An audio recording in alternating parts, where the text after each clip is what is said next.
အခု Epson 18050 printer ရဲ့ maintenance box reset ချတဲ့နည်း3နည်းပြပေးပါမယ်ပထမနံပါတ်1နည်းကတော့ maintenance box တစ်ခုလုံးအသစ်အစားထိုးလဲတက်ဆင်တဲ့နည်းဖြစ်ပါတယ်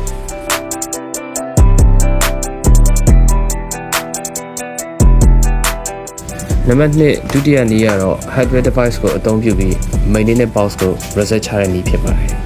ကျွန်တော်အခုလက်တွေ့ပြပေးမှာဖြစ်ပါတယ်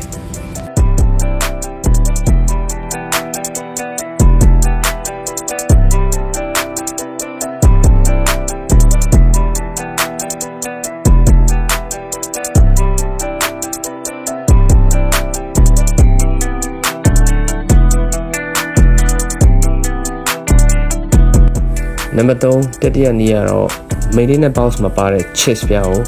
အစားထိုးလဲတက်ဆင်ပြီးအသုံးပြုတဲ့နည်းဖြစ်ပါတယ်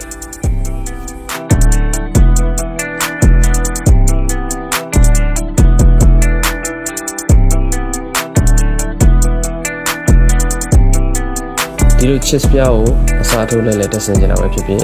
maintenance box တစ်ခုလုံးအသစ်လဲကြတာပဲဖြစ်ဖြစ် hardware device နဲ့ reset ချကြတာပဲဖြစ်ဖြစ်ဒီပစ္စည်း3ခုစလုံးကို PDF ကျွန်တော်မှာဝယ်ရရှိနိုင်မှာဖြစ်ပါတယ်ကျေးဇူးတင်ပါတယ်